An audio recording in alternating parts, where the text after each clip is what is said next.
1,75,00,000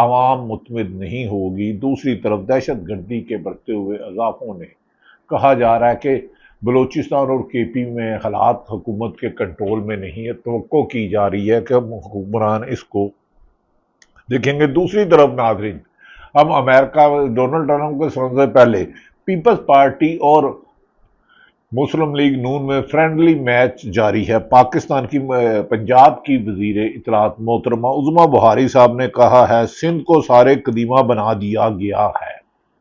بظاہر Peoples party کے ووٹوں سے وزیر اعظم محترم شہباز شریف صاحب بنے اور پھر نون لیگ کے ووٹوں سے آصف علی زرداری صدر بنے، یہ گڈی گڈے کا کھیل جاری ہے۔ دوسری طرف علی امین گنڈاپور پاکستان تحریک انصاف نے کہا کہ 27 ستمبر کو پاکستان کی تاریخ کا سب سے بڑا جلسہ بانی P T I Imran Khan کی رہائی کے لیے جدوجہد کے عزم کو دہرانے کے لیے پی ٹی آئی کی کال پر عمران خان کی ہدایت پر جو ڈیالہ جیل میں بند ہے، جن پہ توقع کی جا رہی ہے کہ توشہ خانہ کا اس نہیں تو اگلے ہفتے توشہ خانہ 2 کا فیصلہ آ جائے گا، جلسہ کیا جا رہا ہے، جس کے بارے میں پورے پنجاب ملک بھر سے لوگوں کو ہدایت کی گئی ہے، تحریک انصاف کے لوگوں کو، پی ٹی آئی کی، کہ آپ پشاور پہنچے، انہیں تحریک انصاف جنید اکبر خان اور علی امین گنڈاپور انہیں ریسیو کریں گے۔ اس موقع پر علی امین گنڈاپور وزیر اعلیٰ خیبر پختونخوا کا کہنا ہے سب کو ایک ہونا ہوگا، ہمارا مقصد صرف عمران خان کو باہر نکالنا ہے۔ بانی پی ٹی آئی جو قید میں، انہوں نے کہا جلسے کے اختتام پر اجتماعی دعا کی جائے گی، درود پاک پڑھیں گے اور سب کو پیغام دیں گے کہ عمران خان کے ساتھ تھے، ہیں اور رہیں گے۔ علی امین گنڈاپور۔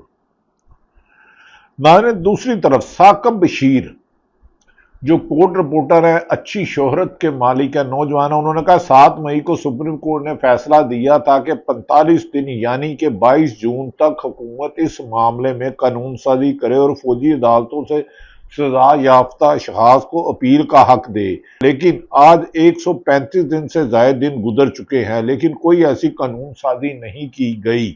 یہ فیصلہ حکومت کی اپنی مرضی و منشا کے مطابق بنائے گئے آئینی بینچ کا ہے، اگر اس کا فیصلہ بھی حکومت نے نہیں ماننا تو پھر کون سا ماننا ہے، کوسچن مارک کیا ہے ثاقب بشیر صاحب نے۔ ناظرین، یہ وہ صورتحال ہے جس سے صورت پاکستان میں انتشار بد امنی ہے۔ دوسری طرف ہمارے وزیر دفاع محترم جسے خواجہ آصف صاحب کہتے ہیں افغانستان سے کوئی بھائی چارہ نہیں ہے، وہ ہمارا کوئی بھائی نہیں ہے، جبکہ افغانستان شروع سے ہم ماضی میں کہتے رہے ہیں کہ افغان ہمارے بھائی تھے اور ہم نے اپنے بھائیوں کا بہت خیال رکھا، اور عمران خان بانی پی ٹی اے ڈیالہ جیل میں قیدی 804 بارہا کہہ چکے ہیں کہ افغانستان میں ڈیلیگیشن بھیجا جائے اور جنگ حالات نہیں ہے، افغانستان سے دوستی ہی ملک کا بہترین حل ہے۔ ناظرین، دوسری طرف حامد میر صاحب کا سیاست.com نے کلپ لگیا، انہوں نے کہا یہ ابدستار حالت ہے جس کے ہاتھ میں آپ کو کیمرہ نظر آ رہا ہے، اس کا تعلق ضلع کچھ کی تحصیل دشت سے تھا، وہ ایک مصور اور فوٹوگرافر تھا، تصویریں بناتا تھا۔ 19 نومبر 2024 کو اسے لاپتہ کیا گیا اور 18 ستمبر 2025 یعنی کہ اب سے چند دن پہلے کو اسے گولیاں مار کر ظلم کی تصویر بنا دیا گیا۔ کیا اس نوجوان کو کبھی انصاف ملے گا؟ حامد میر جو جیو ٹی وی میں کیپٹل ٹاک کے نام پر پروگرام کرتے ہیں اور سینئر موسٹ صحافی ہیں۔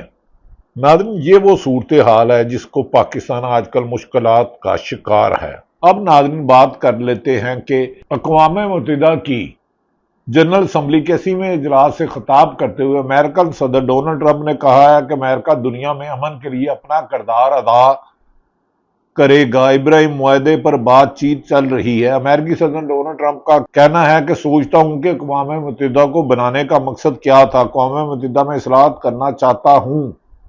یہ ڈونلڈ ٹرمپ کہہ رہے ہیں جن کے اشیر بعد پر اسرائیل نے ایران پر حملہ کیا، اس کے بعد قطر پر بھی کیا گیا۔ بہرحال امریکن صدر ڈونلڈ ٹرمپ نے کہا کہ جنگ بندی کے موقع پر اقوام متحدہ کہاں تھی، جنگیں ختم کرانے پر اقوام متحدہ سے ایک فون کال بھی موصول نہیں ہوئی، اقوام متحدہ اپنی استطاعت کار کے مطابق کام نہیں کر رہی۔ انہوں نے اقوام متحدہ کو تنقید کا نشانہ بنایا۔ ڈونلڈ ٹرمپ نے کہا کہ دنیا میں اس وقت کئی بڑے مسائل ہیں، غزہ میں جنگ بندی ہونی چاہیے۔ آپریشن کے دوران ایران کے ایٹمی اثاثے تباہ کیے۔ فلسطین کو تسلیم کرنا حماس کے لیے زبردست انعام ہے۔ جو لوگ امن چاہتے ہیں انہیں یرغمالیوں کی رہائی کی کوشش کرنی چاہیے۔ حماس نے امن کے مناسب پیشکشوں کو مسترد کیا ہے۔ فلسطینی ریاست کا قیام حماس کے لیے اچھا ثابت ہوگا۔ امریکی صدر ڈونلڈ ٹرمپ نے کہا ہے کہ ایران کو کبھی بھی جوہری ہتھیار حاصل کرنے نہیں دیں گے۔ میں نے اپنے 7 ماہ میں 7 جنگیں رکوائی ہیں۔ کچھ جنگیں 3 دہائیوں سے جاری تھی۔ ان جنگوں میں ہزاروں لوگوں کی ہلاکتیں ہوئیں۔ ایسا کبھی کوئی ملک نہیں کر سکا جو میں نے کیا ہے، ڈونلڈ ٹرمپ نے اپنی تعریف کی۔ ترک صدر رجب اردوغان نے اقوام متحدہ کی جنرل اسمبلی کے 80ویں اجلاس میں ولولہ انگیز اور عالمی برادری کے ضمیر کو جھنجھوڑنے والا خطاب کیا ہے۔ ان کا خطاب صرف فلسطین تک محدود نہیں رہا، انہوں نے بھارت کے مظلوم کشمیری عوام کا مقدمہ بھی عالمی برادری کے سامنے بھرپور انداز میں پیش کیا اور کہا کہ اس مسئلے کا منصفانہ حل جنوبی ایشیا اور عالمی امن کے لیے ناگزیر ہے۔ ناظرین، دوسری طرف کہا جا رہا ہے کہ 29 نومبر کو کشمیر میں ایکشن کمیٹی نے اپنے مطالبات کی تکمیل تک پرامن احتجاج جاری رکھنے کا کہا ہے۔ موجودہ حالات میں حکمرانوں کو ٹکراؤ اور انتشار کی پالیسی کی بجائے ملک میں انصاف کے قانون کو فروغ دینا ہوگا۔ ہمارے دوست اسامہ غازی کے مطابق عامر متین جو 92 میں 10 بجے کا پرائم ٹائم شو کرتے تھے، سینئر موسٹ صحافی نیوز نیشن اور دیگر کئی اداروں میں، بیرونی اداروں میں کام کر چکے ہیں، انہیں اور امیر عباس کے بارے میں اسامہ غازی کے مطابق انہیں نوکری سے فارغ کرا دیا گیا یا کرانے کی خبریں ہیں۔ ہمیں یقین ہے کہ حکومت صحافیوں کو نوکری کے خاتمے میں ملک میں بڑھتی ہوئی غربت کی بجائے آئین کی حکمرانی پر جدوجہد کرے گی۔ یقیناً میڈیا کو اربوں روپے کے اشتہارات دے، اچھی بات ہے، لیکن ملک میں امن و امان کو قائم رکھنا حکومت کی، کسی بھی حکومت کی بنیادی ذمہ داری ہے۔ اگر وہ امن و امان کی صورتحال قائم رکھنے میں ناکام ہوتی ہے تو ملک میں ترقی اور کامیابی کے دعوے محض مذاق ہی کہلائیں گے۔ لہذا پاکستان میں امن ہوگا تو پاکستان ترقی کرے گا۔ اللہ تعالیٰ پاکستان کا حامی و ناصر ہو۔ پاکستان زندہ باد۔